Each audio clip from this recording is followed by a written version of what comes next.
You should avoid all the toxic. It's never been a good idea to leave a dead body part in your. You will never be able to heal your gut microbiome if you know the worst thing for your tooth is. Who are you? What the hell are you doing here?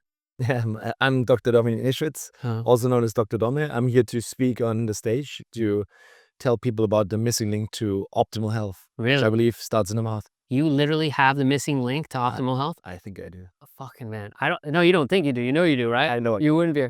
Lay it on us, or do we have to get it at the end of the interview? Say it again? Do we get it now or at the end of the interview? Whatever you want. Let's Yeah, do we it. can Give it to discuss. us. Give us. So basically, we meet all here for one thing, which is optimal health, right? It's not normal health in terms of absence of disease. Yeah. It's about how to live the best life. We hear about gut health, we hear about the nutrition and all the things we should do to really thrive. Mm-hmm. But if I'm gonna ask this a couple of questions tomorrow on the keynote, most people still suffer from something. They still have the brain fog, they still don't sleep well. There's something that might be still off, even though you're doing all these things. That's what I mean. And then we come in with something that is really missing. And oftentimes it's just the most overlooked part in your body is the mouth. And mainly actually previous dental repair. It's not just the bleeding gums and the tooth decay that you're thinking of. It's literally what has been done to repair your mouth from a dental perspective. Might be holding you back. So why do we look at the mouth as like a different part of the body? Do you understand what I'm saying? Do you know why we do that? So yeah. Yeah, I'm asking. I think it's time to put the mouth back into the body, and it's not a separate unit. For me, it is the hotel lobby to the whole gut system, to the whole body. It's like the entrance to the system. And yeah, it should be treated as such and not just as it's because of dentistry. I'm a dentist, and the study or the university is basically designed conventional dentistry to repair. It's more like a garage system, Yeah. Like you go to the dentist and they will fix your bite. You have a tooth decay, they help you with the pain, and then maybe do some cosmetics on it. But that's about it. They don't connect it, and that's not part of the curriculum. They're not connecting it to the whole body. And you just mentioned the Chinese meridian system and that every tooth is connected to like organs in your body because of the autonomic nervous system. But So that's not bullshit? No, that's not bullshit at all. You just have to understand whole body health. And obviously, for school, let's say Western world school medicine sees Chinese meridians as bullshit versus, this is ancient school medicine from Asia. And obviously for them, it's normal. So what we need to find these days is just balance it all out and see, okay, how does this translate? And if we talk about an autonomic nervous system in Western world, it's exactly the same as the meridians. They might have a little bit of an energetic component to it, but yeah, it's completely explainable and makes complete sense. It's just a holistic view to everything. It's not compartmentalized. And I feel like conventional dentistry is just outdated. What we're doing is the future of dentistry, combining the high-tech skill repair with functional medicine, health optimization, biohacking in order to help you heal overall. And yeah. Well, it's funny. I look at modern society and then I look at, we've been around for millions of years, evolving as humans, whatever you want to believe. And yet we didn't have toothbrushes or mouthwash or floss or, how did we survive then and we can't survive now? What's going on? I mean, we're actually designed, so our body is immune against tooth decay if we live an ancestral life. So we never had any issues with that. We might have had some plaque, but there was no tooth decay, no crowded teeth, no bleeding gums, nothing. Western Price could even show that like 100 years ago already, that this degeneration has to do with our modern life. Eating a lot of processed foods, living a unnatural lifestyle leads to decaying our body, and it looks as you see it first in your mouth as tooth decay, but it shows further decay in the whole system. Like if you have let's say a shitty hotel lobby, the rest of the hotel usually is not better. Yeah. Usually the lobby is probably the best part. That's a good one. So why do we have crowding of teeth? Yeah, this is also, again, it's a sign of de-evolution or degeneration. We just grow too narrow. That actually starts even before birth. Like oftentimes we don't even breastfeed anymore. So breastfeeding would be the initial orthodontic treatment, which grows our jaw forward. It helps us breathe, nose breathing, and that even builds the palate. And then obviously what we eat or feed after the breastfeeding period is building blocks. And if you have mostly processed foods instead of eating real whole foods, you're lacking nutrients. Therefore, your house is lacking buildup. And this is then your body. So over time, You grow too narrow and then you don't have space and then it's getting crowded. It's just normal in the Western world. It's not normal in other parts of the world. So we talked about crowding teeth. Let's move on to, let's say, dental cleanings. Why do I need a dental cleaning every 6 months? Obviously, there were no dental cleanings 1,000 years ago. Again, same thing. Everything we designed in conventional dentistry, I feel, is like a band-aid for our poor lifestyle. We definitely do have tooth decay as number one chronic disease, especially in the Western world, where we have access to dental hygiene and aisles of toothpaste versus, let's say, Africa or Asian countries. They have less tooth decay, even though they cannot really see a dentist all the time. So oral cleaning is important still. So I still believe in brushing.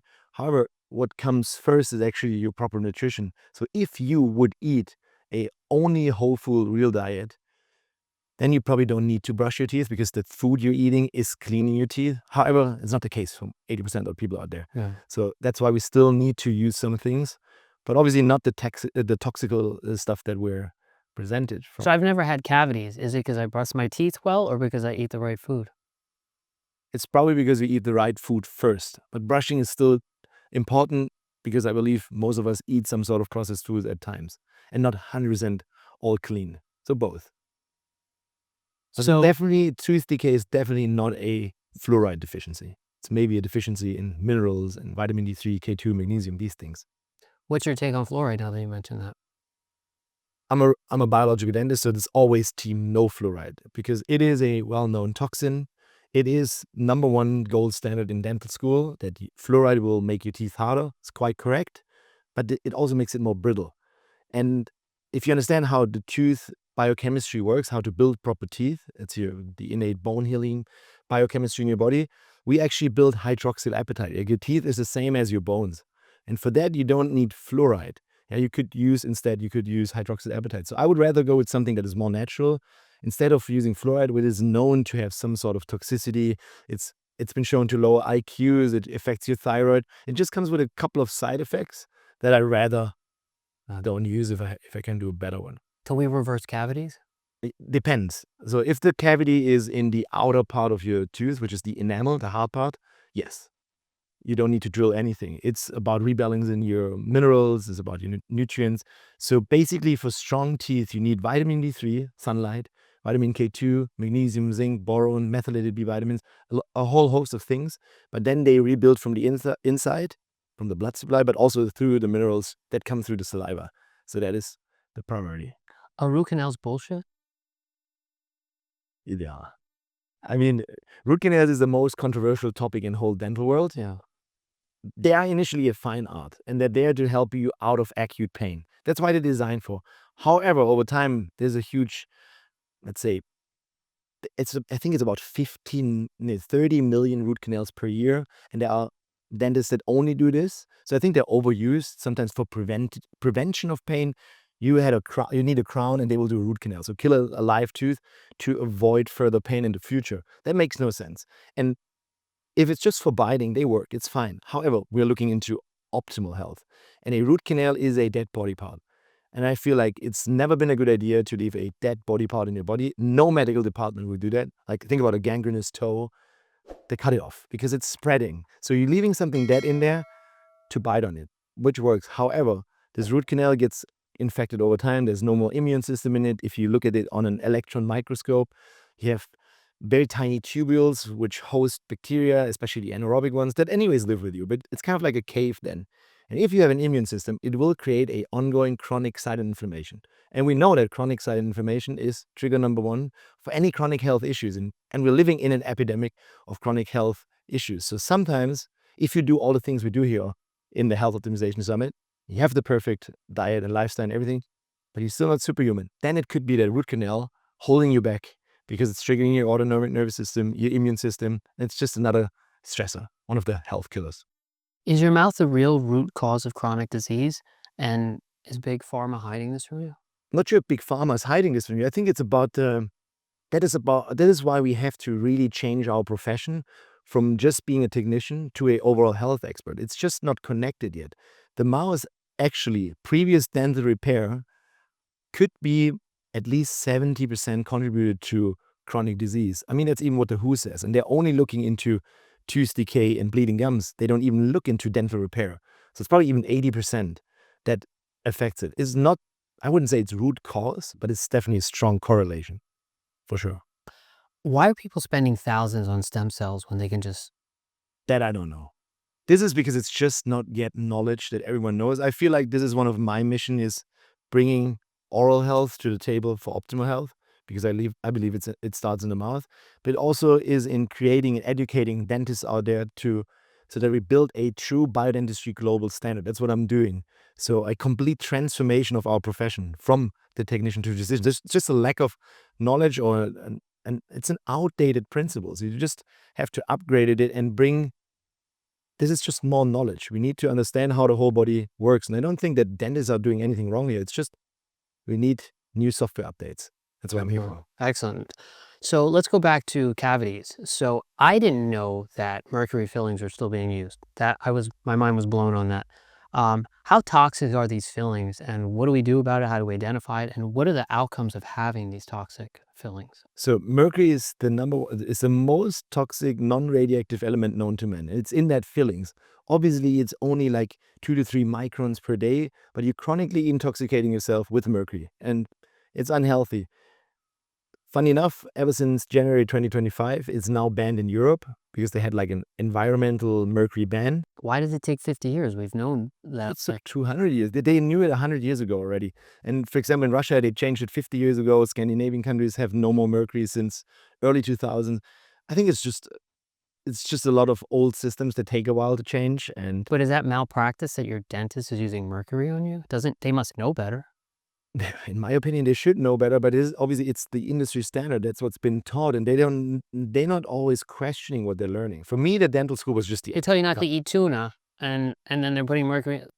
I mean, makes sense, right? And also, this was the first thing I thought when after university, and I realized, oh, we have to remove mercury fillings as soon as they're out of the mouth as highly toxic hazard. Bring someone in to take it. You're wearing like hazmat suits and stuff, right? I know, and no, that you should do this. Yeah. That's not what dentists do. They intoxicating themselves all the time because they don't know. And this was my was thinking, okay, why I can never do this to any patient. That makes literally no sense. So do you think that the dentists are accelerating people's aging with this old type of technology? It's definitely a part of it. It's not that they want to do this. It's just that they don't understand often that what they're doing in the mouth to repair affects the whole body. It's not part of our training. That's where I come in with all the certifications and the new updates. So what's more dangerous, sugar or dental cleanings? I don't think that dental cleanings are a problem. Sugar is still a big thing. I can't get anything worse than sugar, huh? I wanted, if you had said what is worse, sugar or the dentist, that would be very hard to answer. All right, so then, yeah, what's worse, sugar or the dentist? So actually, this is what we learn in school day one in university, is that the worst thing for you to use is the dentist, is the dental drill. So you learn to hate yourself? Yeah, basically, you learn to not use the drill if possible. Yeah, obviously the sugar and the acidity that follows and the wrong oral microbiome leads to these decaying of your system. So it's a double thing. The goal should be that in the future we don't need a dentistry repair because we understand our body is immune against tooth decay if we're living a healthy lifestyle. That's basically it. So if biological dentistry is so great, then why isn't anybody using it on like, mass level, right? Or large level? And why isn't it taught in dental school, or is somebody actively suppressing it? So I wouldn't say that biological dentistry is so great. Biological dentistry, if I actually tell you to go see a biological dentist, I'm not sure if I do something good for you, because it's like I tell you, see a real estate agent. There's no trademark, no standard. It means nothing. Could be a biological dentist that markets it well and does a biological root canal or uses a singing bowl while doing a cleaning. That is not the standard I'm after. What we do is actually just the next level of our real profession, integrating what people think of biological dentistry is using materials to repair that are more neutral to the body, which is great. But we have to integrate it with functional medicine, nutrition, biohacking, hyperbaric, all these things you're learning here to make it a complete system. That's what I call biodentistry 3.0, and which is the true biodentistry global standard that I'm working on. So that I can tell you, where you from, go see them, because then you have the same outcome as what we do in Germany. Why don't you go into deeper talk on what this actually is? So definitely the skill needs to be excellent, yeah, which is repairing, because right now we have to repair what we as dentists repaired wrong or not as ideal, using, like, let's say, take the heavy metals out safely, use ceramic implants instead of titanium implants, and take care of this oral inflammation. However, what's more important even, or not more important, especially important, is that we prepare our guests before they see us with the right nutrition, with the right nutrients to make them be anabolic, so when they come in, they heal properly, they osseointegrate everything, and then become their architect for their health and give them kind of like a blueprint to optimal health, which starts in the mouth. So it's a complete new profession. It's literally, for most dentists that start the journey with me, with the certification, it is like a year-long or longer journey to fully understand the mindset and see what we have built, because it's a health optimization center. We just start in the mouth because I feel this is the biggest detox you will ever do. It's not the juice cleanse. It's taking out previous dental repair safely, highly skilled. And it's also okay if you have at the end an amazing aesthetics. So it's a combination of everything. So we don't all live in Germany. How do we find this?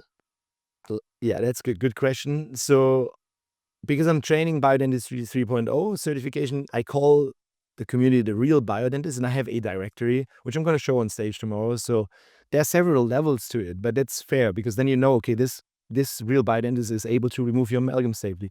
Level 5 is able to do it all. So then you definitely know, okay, you can go see them. And I'm bringing this global standard, that's probably my next decade, to the world completely. So we have it for a decade in Europe. So now it's time to roll it out globally and help as many people as possible, because it's killer number one Yeah. and the missing link. Like, So talking about that, so what's like the number one dental procedure people shouldn't be doing? just going in and drilling cavities without understanding why they happen in the first place. I think the drill is the worst. I mean, if you have huge cavities, Why is a drill the worst? because as soon as you use a drill, you remove more of the healthy tooth. And a lot of dentists will drill like initial cavities, which is only the inner hard part, but it's reversible. But that's nothing you learn in university. There's literally, in the complete 6 years of dental school or medical school, there's nothing about nutrition. But nutrition is the foundation for healing and for proper strong teeth and bones. It's the same biochemistry. If you have a lack, the tooth decay is not a lack of fluoride, right? But it's a lack of minerals and vitamin D3, K2, magnesium, zinc, methylation. So you can't proper build it. So that's the procedure to reverse the decay of the cavity? You should be eating real food first. That's it. Oh, so Yep. it's simple. Oh, yeah. It's eating real food is probably 80% is covered. Then make sure you go out in sunlight and you ground and you get a lot of minerals. So I consider a couple of supplements mandatory these days, because we're just having not the soil we had 100 years ago. So something like vitamin D3, K2 should be given, especially if you're from Germany like myself, where they have six months of the year is no sun. But if you live in a sunny state, go out, stand barefoot and ground, and go in the sun and get K2, magnesium, zinc, boron, all these crucial things to get your teeth hard as stone. Because your teeth are hard as stone from nature. It's unnatural to have tooth decay. It's just common these days because we're living unnaturally. Does chronic jaw inflammation cause systemic aging? It's always hard to say cause. It's definitely correlated, because we know it's science that if you have any silent chronic inflammation, will drain you. And if you have that in the jawbone, obviously it's the same. Problem is, if you have it in the jawbone, no one will tell you, because that's nothing a dentist knows. And it's normal that a medical doctor won't look into your mouth, because they're just not taught it. So now we're melting it. So we've been talking a lot about microbiomes lately, mostly gut, things like that. I had a guy on the show last week where he told me they solved a rape case with the microbiome of a woman's vagina and the microbiome of the man's penis, right? So it started getting me thinking. You have a microbiome in your mouth and Yeah. things like that, right? Is there anything, like that we can do with the microbiome in our mouth? Whether it is longevity wise or whatever, anything like that to improve the health of the microbiome. Of the whole microbiome. It's basically, like I said at the beginning, the mouth is the entrance to the complete gut system. You will never be able to heal your gut microbiome if you're not starting at the lobby, right? So your oral microbiome is actually the second largest to the gut, the most diversified, because you have that outside contact all the time. And your oral microbiome changes actually with the substrate you're giving it to it. So if you're eating a Western diet, you have a complete different oral microbiome than someone who does a paleo diet or is on a ketogenic diet. So just by changing the substrate, i.e. eating real food instead of processed foods, you change your oral microbiome and therefore obviously your gut microbiome. However, you have to take into consideration that you might have had previous dental repair. and you have metals in your mouth, that root canals and inflammation in your jawbone, which harbor a lot of anaerobic bacteria, parasites, viruses, and fungi, and they are dysbiotic. So if you're not addressing this, and you swallow about 140 billion bucks per day, you're never addressing your gut. So it's starting at the front and then foundational work from the mouth to change the complete microbiome. So how do I get my breath to stop stinking? I mean, that's also again multifactorial. So number one, diet, yeah, because it also can be fermentation from your gut. But again, if you just think about it from an oral perspective, easy strategy like tongue scraping. Just use a copper tongue scraper and get that ground of your tongue clean. Why copper? Copper is antibacterial. I mean, you could use plastic too, but imagine plastic is a very good surface for bacteria to grow in your bathroom. So just use copper, classic Ayurvedic strategy to have a copper water because the copper is always antibacterial. So nothing grows on it. So tongue scraping, what else? Yeah. So, you should avoid all the toxic mouthwashes that you can find in all the supermarkets. They're just super acidic and they're designed to clean floor, basically, or your toilet. So instead of this, it would be great to do something with your microbiome in the mouth. And there, coconut oil pulling would be a great strategy. You could just oil pull also with olive oil, but coconut oil specifically contains lauric acid, which is a little bit antimicrobial, antiviral. And if you do that for about 5 to 15 minutes a day, again, you have to do this consistently to get an effect. It will soothe the microbiome and modulates the immune system and helps you get rid of toxins. So I can stop brushing my teeth after that? I would still brush it. Okay. Yeah. Brushing is still just mechanical because I'm sure you're not only eating the ideal 100% diet. Yeah. I mean, if you would eat only raw foods and carrots and steaks, you probably always have clean teeth. However, I can't say that out loud because most people don't. So therefore, I would still brush, but don't use a toxic loaded toothpaste. Like literally all the ones you find in an aisle, and make this a hobby. Wherever I go in the world, I'll check out the supermarket toothpaste aisle. It's all the same. It's copy paste. I don't want to say big pharma, but these big companies haven't changed the last 50 years, probably because it's just a running system. But they contain not just fluoride. They're basically all just chemicals. Sodium lauryl sulfate, which is a detergent so that it foams. There's sugar in it even, that the chemicals doesn't taste so bad. Saccharin, carrageenan, and lots of things that I wouldn't put into my mouth. And therefore, if you use toothpaste, it should contain a active ingredient. Instead of fluoride, use hydroxyapatite. Instead of sugar, use xylitol, birch sugar, because it's been known to be a Trojan horse. That means your bacteria in your mouth will feed on it. They can't digest it or metabolize it, so they blow up. And then maybe coconut oil bases and a few other active ingredients so that it becomes a supplement. And obviously it needs to clean too, but not by filing down your teeth and whitening it, but by soothing it and balancing it out, modulating the system. What about the toothbrush? Just go with a soft toothbrush. I think that's the most important thing. We're not worried about microplastics or anything like that?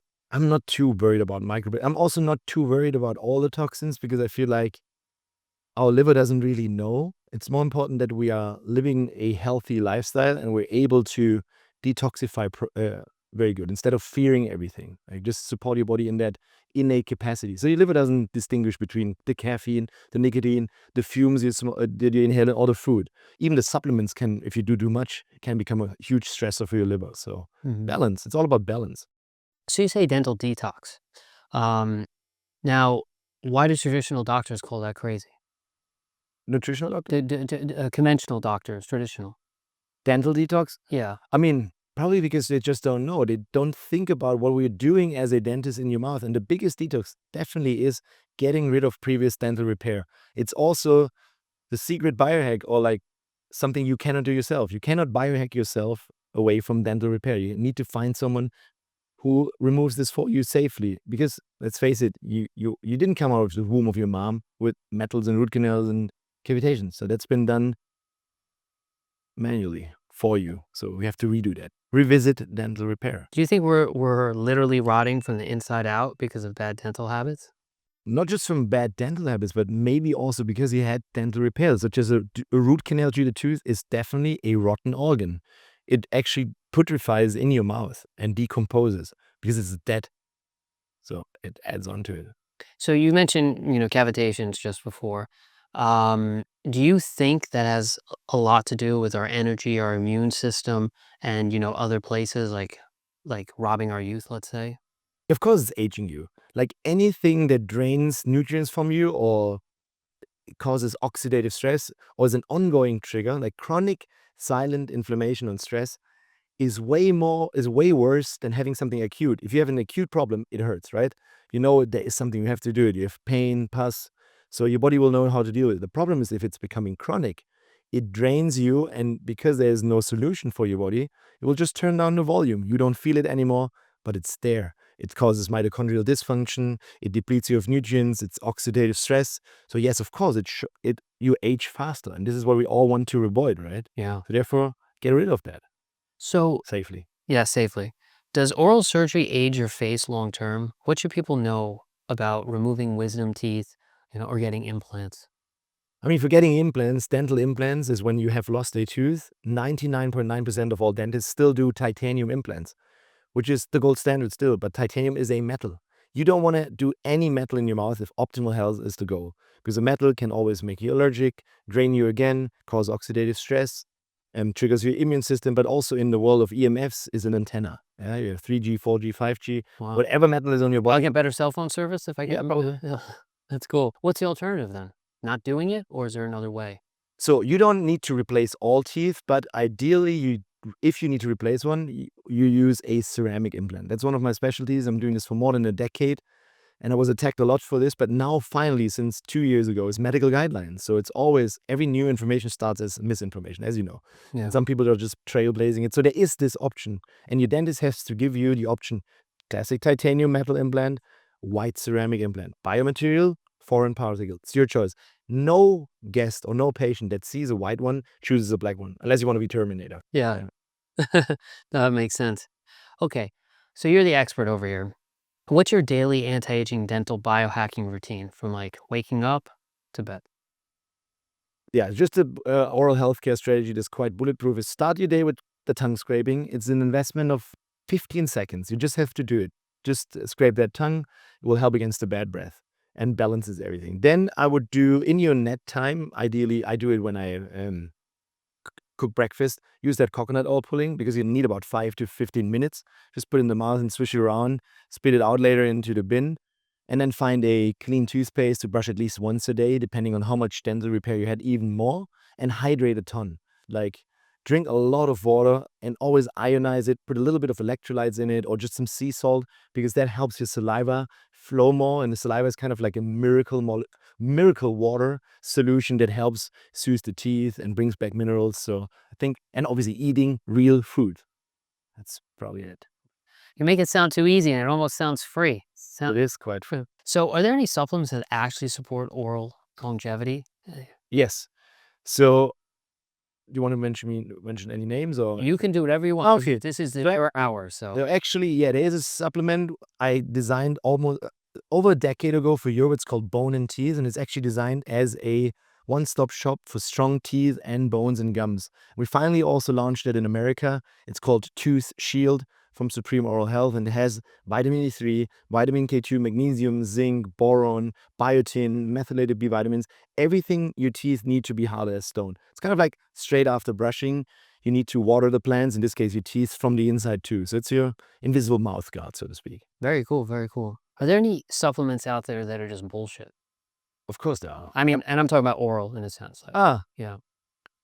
We talk about mouthwash, let's say, or things like I mean- anything. Normal mouthwash is bullshit, for sure. It's completely toxic. It's designed to nuke your oral microbiome. Literally, it's designed, Google it, it's designed to clean a floor first. It I don't know. burns. So like you It burns. I don't know how they were able to market it as a oral supplement at one point, but it's still like every aisle in every supermarket is full of the blue and the green and the brown stuff. It burns and it's acidic. Actually, this creates problems with your teeth in the long term. So that's definitely bullshit. As well as regular toothpaste. It's bullshit. So you claim that your protocol improves skin, brain, and gut health. How the hell does flossing do all that? It's not about the flossing. Yeah, I mean, actually, if you just go with the oral health strategy and you think about that oral microbiome, you have leaky gut, right? Yes. So leaky gut actually starts in the mouth. It's called leaky gum. Basically bleeding gums. If you have bleeding gums, what you have a constant opening into your system for bacteria that should be in your mouth. So that's how we find oral pathogens inside your brain, inside your joints, causing inflammation, inside your heart. Even that's quite known, that's scientific. So what we need to do is close that gap again against leaky gut, because our gum mucosa, or the gums, are outside body. It's like having a scratch all day long here. You know it's not good for your body, but you don't feel about this way in your mouth. So bleeding gums, definitely need to take care of this. And this is again comes down to the hygiene as well as nutrients. Vitamin D, C, in this case, it's more like vitamin C, antioxidants, lots of collagen, and obviously take care of the dental repair, because it could be the metal that opens that gum all the time, making chronic inflammation there. So what's your take on flossing, and especially Teflon flossing? I mean, Teflon floss, the most flosses are BPA containing, and there's a little bit of a microplastic thing. My take on flossing is that it is a very rough thing, because most people are not gently using it. They oftentimes snap through, and then you have bleeding gums because you kind of like microcut your gums, causing leaky gum. So if you're very gentle with it, you can use it. And obviously, if you had a lot of dental repair and there's lots of food get stuck, you need something in between. I would probably do more like an interdental brush, or ideally, let's say a water pick. That would be the most gentle, or if you're very good with your hands. However, my thought about a healthy, let's say a healthy floss could be made from pineapple fiber, or stuff that usually hangs between your teeth, yeah, the fiber stuff. Yeah. And this is then without microplastics. So there's always good solutions in a more natural way. I think we're in that age where we overthinking or rethinking what we had used for the last 50 years, and finally bring new stuff. Updates. I mean, imagine a titanium dental implant. Looks the same since I was born 40 years ago. And now we come up with a ceramic one, and for 20 years it gets attacked. But you have this one here, or like you have a phone. Remember the phone you had 20 years ago, how that looked. So there's always a progress and a process and a progress. Not in this dental field. Not yet. We're on it. Well, thanks to you. Is there a link between gum disease and Alzheimer's that, the big dentistry refuses to address? There's definitely a link between oral health and any neurological disease, especially Alzheimer's when it comes to heavy metals. Look that up, science, mercury, cadmium, lead, all the things, and they're oftentimes from your fillings. So it's not the main cause, but its correlation is strong. And there's also a recent study that showed you get brain inflammation of the microglial cell in the brain from oral pathogens, porphyromonas gingivalis, that jumped into the system through that leaky gum, bleeding gums. I mean, I was always told that you have bleeding gums because you don't floss enough or something, but it sounds like... I mean, that's the Band-Aid system. Everything we do in dental school is to give you a Band-Aid, a quick fix for a lifestyle that we don't want to address. That's it. But if you address that lifestyle, and we're here at the Health Optimization Summit and people do that, and you still have bleeding gums, then you look deeper. Then you have to look in the toxicity of material, of the root canals, or whatever, to find the solution there. So, you keep talking about like fixing your dental health. How soon can you expect results from things like that? Like here we're talking about better sleep, more energy, clearer skin.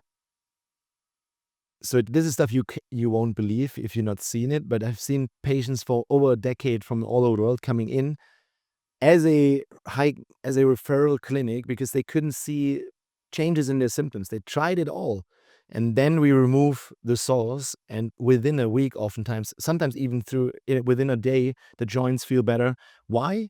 Because we literally remove the stress of the stressor, the toxicity, the root causes, and your autonomic nervous system, your brain, instantly knows what to do and finally starts detoxing it. All the blockages are gone. So you have to understand immune system, detoxification, cytokines, and oftentimes they're just related to what's holding them back. So that's why it's so fast. Your brain knows, and the teeth are an extension of your brain. So they're directly connected. So that's why it's oftentimes literally fast. Is there a truth between like chewing and sending signals to your body? Yeah. Like that you get with like real teeth versus, let's say, implants or dentures? Literally, like teeth are kind of like an aggregate. You bite about 15,000 times. So they activate the meridians for sure because of that. And also, as you know, like it's also the speed of light, how we communicate in the cells. So if you have a white implant that is in there, that light goes through. So a white implant will do the same versus metal oftentimes blocks it in that way. So definitely there's a strong connection. Yeah, I think, can you say aggregate? Like activator? An activator for the whole system. Yeah, of course. And also if you don't bite anymore, if you have no more tooth, you lose everything. And this is the first digestive system, right? Digestion starts in the mouth by just chewing. It's interesting. Also the whole face structure. You talked about meridians. What are they? Let's just break it down. Like So how they meridian, connect and what they do. And so meridians that's a ancient Asian concept. That's how medical school works in Asia. So basically unseen or invisible energy channels. But if you translate this to more medical school, it's just the autonomic nervous system, how everything is connected, like various different train routes in your body. And obviously, your body is not just a mouth and just an ear. It is a complete circuit of different things. And this is where these meridians come in. so if my big toe hurts, it's probably something to do with my teeth. Could hurt. Yeah, definitely. I mean, a lot of high-class athletes come in, they, for example, have a chronic knee pain that doesn't go away, and they did everything to fix it. The red light, even the stem cells, or the exosomes, like the crazy things. However, they didn't address the root canal, which sticks in here on the same meridian. So that could be a huge trigger there. Incredible. Why are 30-year-olds today walking around with dead mouths that are aging them faster than smokers? With that mouth, Yeah. because they had previous dental repair and the system is broken and outdated. Electric toothbrushes. Let's see. Are they part of the problem or solution? I think it doesn't matter if you brush electric or with a normal toothbrush. It's important how you brush and that you be gentle. I think for a lot of people, actually, an electric toothbrush is easier. They wouldn't use so much force with it because it's doing automatically. So do you think the entire dental industry is built on maintaining disease rather than preventing it? I don't think that dental industry thinks about overall disease. I think it's only built in terms of a repair system, fixing bites and smiles. It's like the garage. They don't think about overall body health. That's the problem. That's why we have to change our profession from just a technician to an overall health expert. It's just knowledge updates. How often should somebody be seeing a dentist for cleanings or investigating non-urgent problems? I would say at least once a year. It would be great to get a cleaning because even I myself, I do that. It just feels better than your normal toothbrush and stuff. Polishing teeth, yes or no? That's part of that oral hygiene. Yeah, that's fine. Yeah. Just don't let them do the whole fluoridation afterwards. I don't let them polish my teeth because I feel like they're wearing down my teeth, you know? They usually don't. Yeah. Like if they grind it down, yes, they would, but they usually have some very, very mild abrasion. Mild abrasive? Okay, okay. What you shouldn't do is buy all these over-the-counter whitening things because they actually file down your enamel, and when what happens over time is that your teeth actually get more yellow because underneath that white is yellow. Is there safe teeth whitening? Oh, yeah, safe teeth whitening is literally if you go to a dentist who knows the profession in office bleaching, for example. Don't do the over-the-counter things. So is all in-office bleaching safe, or are there some processes that are not? I think they're all okay. What we do before is, again, prepare our guests with the right nutrition so that the teeth are actually built up so that you're not as sensitive after because the teeth need the minerals. Also, lack of minerals will make your teeth appear more yellow because your tooth is actually a crystal structure. And if it lacks minerals, the reflection of the light is different. So start first with building up your teeth with the right nutrients and then go to the in-office. I have no problem with the vanity. Everyone should look good because I feel like optimal health leads to also good aesthetics because I think we're designed that way. That's why people look for white teeth anyways. Well, I think that's the thing. I mean, you have people that are obsessed with like paper white teeth, and then you have yellow teeth and brown teeth and things like that. So what's going on in these situations when you have these yellow and brown teeth? Is it all health related? No, I mean, yellow and brown teeth could also just be stained. So I would go with a professional cleaning first before any bleaching because it's oftentimes just tannins from wine, from tea, from a lot of coffee, some from cigarettes. So make them natural first and then see where you're at and then maybe go 3 grades whiter.